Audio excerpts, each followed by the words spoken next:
Hi, what we're going to do today is I'm going to show you how to install a custom 2-DIN conversion bezel in your 97 to 01 Jeep Cherokee XJ. Actually, this is a 1.5 DIN, and if you want to get the 2 DIN in there, it's a little bit of work, but not real bad. And I'll show you how it's done here. Let me set that up. Okay, first thing you got to do is pop your bezel off. It's very easy. Just grab underneath here and pull, and there it is. Okay, set that one aside. Now I've already done all the work on this pretty much. You're going to remove a bolt here and the one down here. Pull the radio out. Unhook all your wiring.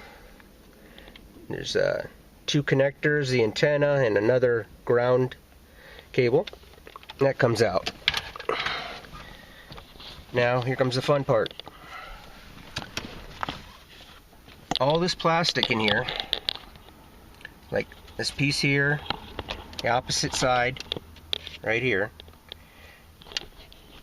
basically everything that your controls mount to, down here, the radio, it's all actually ductwork is piped in here. So when you start cutting into it, you are cutting into the ductwork.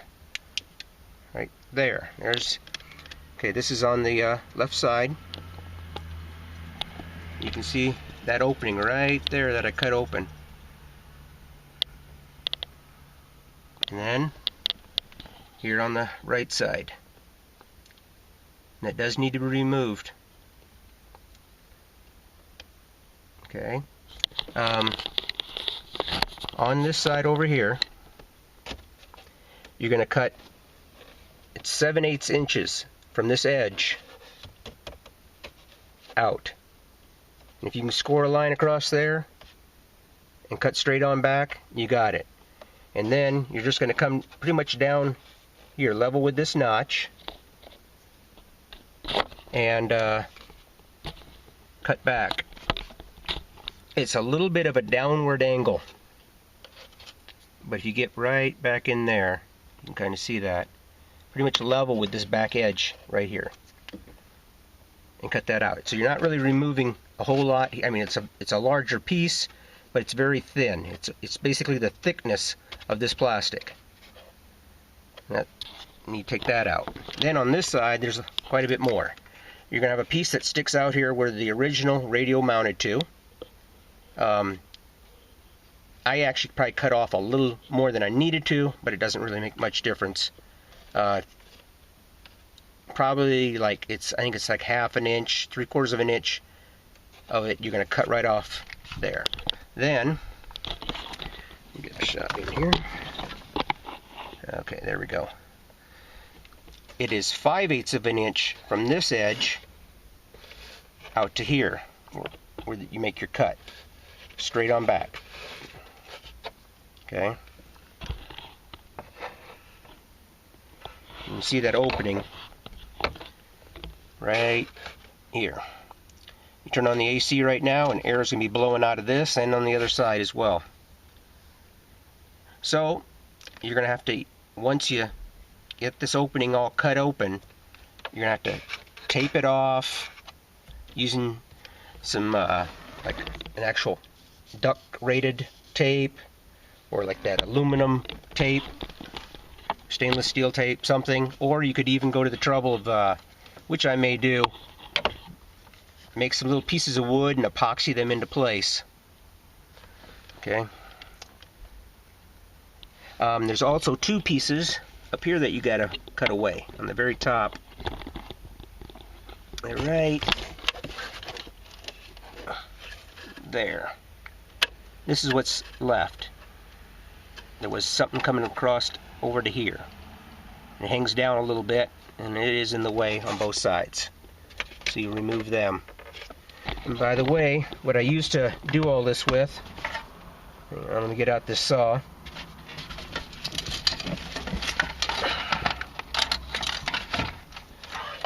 One of these. This one's made by Dremel. You can get them Harbor Freight, like 40 bucks or so. And you just use this to cut in here. Works really good and real fast. I mean, it took probably me an hour and a half to do this, but I was cutting a little at a time. I didn't want to cut away too much. Now I'm giving you the measurements, and it shouldn't take, but I swear I could do the next one half an hour or less. Okay.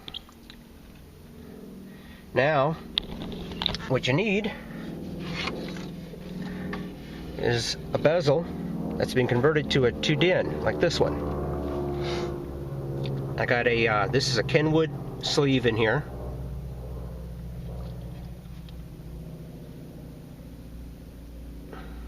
Get some good close shots of that.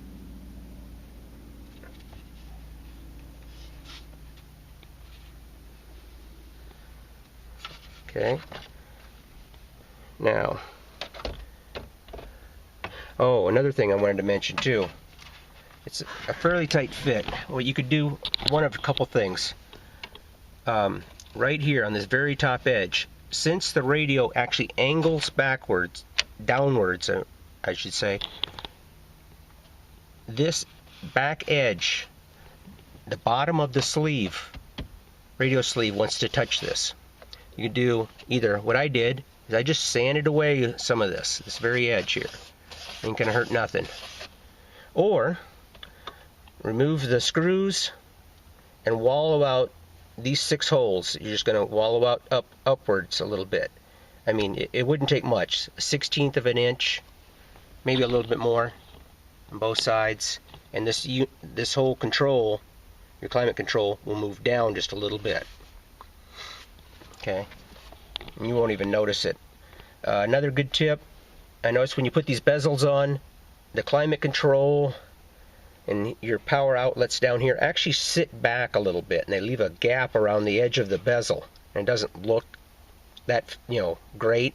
So what I did is I just washed them up. I put 2 washers behind each screw, and 2 washers on the bottom here. I think actually on this bottom one you could even go with 3 washers. And it brings it out nice and flush and tight to the bezel. Looks a lot more finished. Okay, so now put this in here, and this was a pretty snug fit. It fits nice and tight, just like that. Okay, and then I got a trim ring here that the sleeve came with.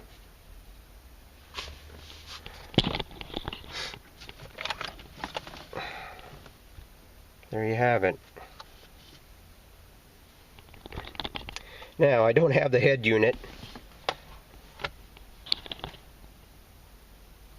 To put in here.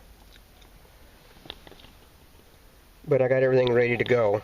I just kind of wanted to get this made, so when I do get the radio, that installation is going to be easy. So technically, once you get this, you know, the cutting of the plastic, and you snap this into place, you're going to hook up your wiring, slide your head unit in, and it locks into this sleeve if you're using a Kenwood, and put your trim ring on, and you're done. Now, if you wanted to make sure for anti-theft, there's, I think, generally a bolt on the back side of the head unit. You could run a cable and attach it to the back side of the head unit, and run the cable down through here and attach it to the firewall after you install the head unit. So if anybody tried to steal this, like trying to pop the bezel off or trying to pull your head unit out, they're going to have a hard time, and they're not going to know about that cable attached to the backside. And at least he'll slow them down.